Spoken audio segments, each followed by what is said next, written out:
ಪಾಪ ಮೊದಲಿನಿಂದ ನೋಡಿದ್ರೆ ಇಲ್ಲಿಯ ಪರ್ಯಂತ ಏನು ಇನ್ನು ಯಾವ ಪ್ರಾರಬ್ಧ ನಿಮ್ಮದು ಏನು ನಿಮ್ಮದು ನನಗೂ ಸಾಕಾಗಿತ್ತು ಮಾರ ನಿನಗೆ ಆರಾಮಿಲ್ಲ ಅಂತ ಕೇಳಿನಿ ಅಂತಂದು ಹೌದಪ್ಪ ಆರಾಮಿಲ್ಲ ಏನಾಗೈತೆ ಅಂದ್ರೆ 100 ಚೋಳು ಕೊಡೋದ್ರೆ ತ್ರಾಸ ಆಗೈತೆ ಅವನು ನೀ ತ್ರಾಸ ಪಟ್ಕೋಬೇಡ ನಂದು 25 ಎಕರೆ ಹೊಲ ಅದ 1 ಕೋಟಿ ದುಡ್ಡು ಅದ ಅದೆಲ್ಲ ಕೊಡ್ತೀನಿ ನೀನು ಆರಾಮಾಗಿರು ಅಂದ.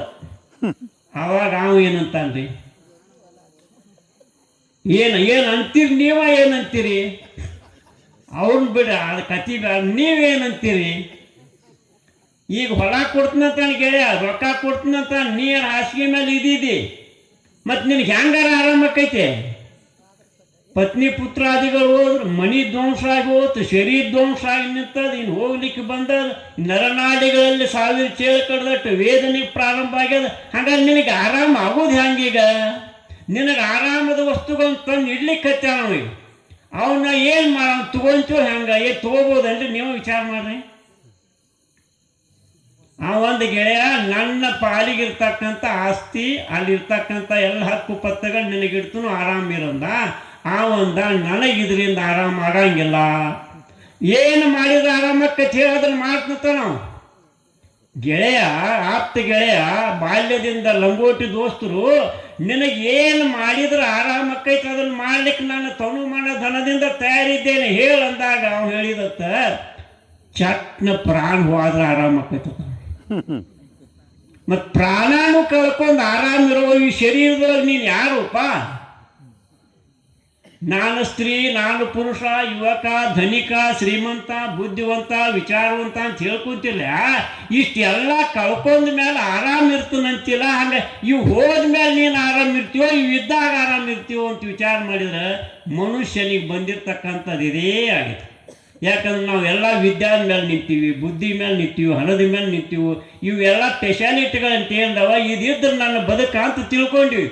ಆದ್ರೆ ಅಭ್ಯಾಸದ ಮೂಲತಃ ಏನಿದೆ ಅಂದ್ರೆ ಇವು ಯಾವ ಅಭ್ಯಾಸಕ್ಕೆ ಅನುಕೂಲಕರ ಅಲ್ಲ. ಮತ್ತು ಏನು ಅನುಕೂಲಕರ ಅಂದ್ರೆ ಭಗವಂತ ಕೊಟ್ಟಿರ್ತಕ್ಕಂಥ ಈ ಪ್ರಕೃತಿ ಒಂದು ಸಾಕು.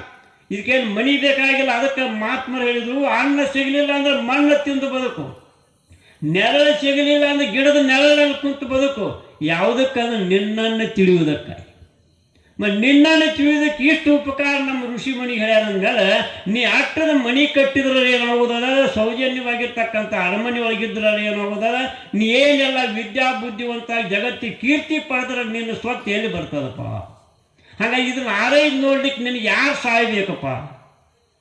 ಮನಿ ಒಳಗೆ ಎದ್ದು ನೆನೆಯುವುದು ಅನ್ನೋದೇನಾದೋದ ಕಾಲದ ಎಚ್ಚರಿಕೆ. ಶ್ರೀಮನ್ ನಿಜಗುಣ ಶಿವಗೋಳ್ತಾರ ಹೇ ಭಗವಂತ ನಾವೇನು ಮಾಡ್ಬೇಕಂದ್ರೆ ಎದ್ದ ತಕ್ಷಣ ಏನು ಮಾಡ್ತೀವಿ ದಿನಾಲು ಹೊತ್ತಿರ್ತದೆ ದಿನಾಲು ಹೊತ್ತು ಮುಳುಗ್ತದೆ ದಿನಾಲು ಹೊತ್ತಿರ್ತದೆ ದಿನಾಲು ಎದ್ದುಕೊಳ್ಳಿ ಏನು ಅನ್ನಿಸ್ತೀವಿ ನಾವು ವಿಚಾರ ಮಾಡಿ. ನಾವು ಸಾಧುಗಳು ಸತ್ಪುರುಷರು ಎಲ್ಲರೂ ಏನು ನೆನೆಸ್ತೀವಿ ನೀವು ವಿಚಾರ ಮಾಡಿ ಏನು ಮಾಡ್ತೀವಿ. ನಮ್ಮ ಗುರಿಯರ ಎಲ್ಲಿದೆ ಹೊಂಟಿವರ ಎಲ್ಲಿಗೆ ಬಂದಿವರ ಎಲ್ಲಿಗೆ ಇರುವುದರ ಎಲ್ಲಿ ಒಂದರ ಬೇಕಲ್ಲ ಪತ್ತೆ. ಎಲ್ಲಿ ಬಂದಿವತ್ತು ನಿಮ್ಗೆ ಪ್ರಶ್ನೆ ಮಾಡಿದ್ರೆ ಗೊತ್ತಿಲ್ಲ, ಮುಂದೆ ಎಲ್ಲಿ ಹೊಂಟಿರಿ ಅದು ಗೊತ್ತಿಲ್ಲ. ಈಗ ಇದ್ದದ್ದಾರ ಎಲ್ರಿ ಶರೀರದೊಳಗೆ ಇದನ್ನ ಸ್ವಲ್ಪ ವಿಚಾರ ಮಾಡ್ಕೊಂಡ್ರಿ ಅದನ್ನಂತಿಷ್ಟು ಹೇಳ್ತೀರಿ. ಎಲ್ಲಿ ನಾ ಪ್ರಶ್ನೆ ಎಲ್ಲಿದೀಪ ಏನು ಶರೀರ ತುಂಬ ಇದೀವೋ ಏನು ಯಾವುದರ ಉಗುರು ತುದಿ ಒಳಗದೀವೋ ಏನು ಹೃದಯದೊಳಗದೀವೋ ತರಿ ಒಳಗೆ ಎಲ್ಲಿ ನೀನು ಇರೋ ಸ್ಥಾನೇನ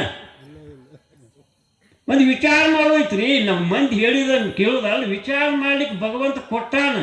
ಅದಕ್ಕೆ ಪಾರ್ವತಿ ಒಂದು ಕಡೆ ಪ್ರಶ್ನೆ ಮಾಡ್ತಾಳೆ ಗುರುಗೀತೆಯಲ್ಲಿ ಬರ್ತದೆ ಹೇ ಭಗವಂತ ನಿನ್ನನ್ನು ಕಳ್ಕೊಂಡ್ಮೇಲೆ ನೀನು ಎಲ್ಲಿ ಇಲ್ಲ ನಿಮ್ಮ ನಷ್ಟಕ್ಕೆ ಊಟಕ್ಕೆ ಕರಿಬೇಕ್ರಿ. ಹ್ಯಾಂಗೆ ನೀವು ಅಗಸಿ ಒಳಗೆ ಗೆಳೆಯರ ಮನೆಯೊಳಗೆ ಎಲ್ಲರೂ ಹೋಗಿ ಕುಂತಿರ್ತಿಲ್ಲ ನಿಮ್ಮ ಪತ್ನಿಯವ್ರ ಮಕ್ಕಳಲ್ಲಿ ಬಂದು ಕರೀತಾರೆ ನಿಮ್ಮನ್ನು ಬರ್ರಿ ನಷ್ಟ ಟೈಮ್ ಆಕತಿ ಓಡಿ ಹೋಗ್ತೀರಿ.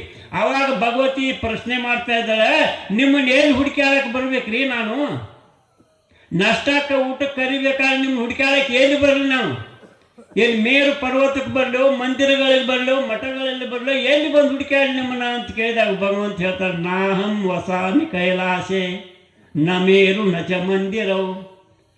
ಹುಚ್ಚಿ ಅಲ್ಲೆಲ್ಲಿ ಹುಡುಕ್ಯಾಡ್ತೀನಿ ಅಂತಾರೆ ಭಗವಂತ. ನಿನ್ನ ಗುಡ್ಡದಾಗ ಸಿಗಂಗಿಲ್ಲ ಮೇರು ಪರ್ವತದಾಗ ಹುಡುಕಿದ್ರೆ ಸಿಗಂಗಿಲ್ಲ ಮತ್ತು ಎಲ್ಲಿ ಮಂದಿರ ಮಠ ಅಲ್ಲಿ ಮೊದಲ ಇಲ್ಲ. ಮತ್ತು ನಿಮ್ಮ ಅಡ್ರೆಸ್ ಹೇಳ್ರಿ ನಿಮ್ಮ ಊಟಕ್ಕೆ ನಷ್ಟಕ್ಕೆ ನಿಮ್ಮನ್ನು ಬಿಟ್ಟು ಮಾಡಿ ಅನ್ನೋದ್ಲಾಕೆ ಏನು ಹೇಳೋರು ಉತ್ತರ ಏನು ಹೇಳೋರು. ಮನುಷ್ಯನಲ್ಲಿ ಎಲ್ಲ ಅದರಿ ಇವಾಗ ಸ್ವಲ್ಪ ಹೊರ ಹೋಗಾಕತ್ತೀವಿ. ಸಿದ್ದೇಶ್ವರ ಅಪ್ಪುಗಳಿದನ್ನು ಕಂಠಾಘೋಷವಾಗಿ ಹೇಳೋರು ಮಾತ್ಮರೆಲ್ಲ ಇದನ್ನು ಹೇಳುವುದು. ಹಂಗಾರೆ ಭಗವಂತ ಹೇಳ್ತಾಳ ಮದ್ಭಕ್ತ ಯತ್ವ ತಿಷ್ಟಂತಿ. ಹೇ ಪಾರ್ವತಿ, ನನ್ನ ಭಕ್ತರು ನೋಡು, ಭಗವಂತ ನನ್ನವ್ರು ಇನ್ನೊಬ್ಬನ ದ್ವೇಷದ. ಯಾರ ಭಗವಂತನ ನೆನೆಸ್ತಾರೆ, ಶರಣ ಜನರ ಸದು ಹೃದಯ ನಳಿನದೊಳು ಪರಿಶೋಭಿಸುತ್ತಿರುವುದು ನಿನ್ನ ಪಾದ. ನಿಜಗುಂಡ್ರ ಅಂತಾರೆ ಪಾದಸ್ತೋತ್ರೊಳಗೆ, ಹೇ ಭಗವಂತ, ನೀ ಎಲ್ಲಿ ಪ್ರಕಟ ಆಗ್ತಾ ಇದ್ದೀನಿ, ನೀ ಎಲ್ಲಿ ಎದ್ದು ತೋರ್ತಾ ಇದ್ದೀನಿ, ಎಲ್ಲಿ ನಿನ್ನ ದರ್ಶನ ಅಂತ ಕೇಳಿದ್ರೆ ಗುಡ್ಡ ಮಠ ಮಂದಿರಗಳೆಲ್ಲ ಅಲ್ಲಪ್ಪ. ನಿನ್ನ ಭಕ್ತರು ಎಲ್ಲದಲ್ಲ, ಅವ್ರು ರಣದೊಳಗಿರಲಿ, ಅರಮನೆ ಒಳಗಿರಲಿ, ಅರಣ್ಯದಲ್ಲಿರಲಿ, ಕಾಷ್ಟದಿರಲಿ, ಗುಡಿಸಲೊಳಗಿರಲಿ, ಊಟ ಮಾಡಿರಲಿ ಮಾಡದೇ ಇರಲಿ, ಅವ್ರು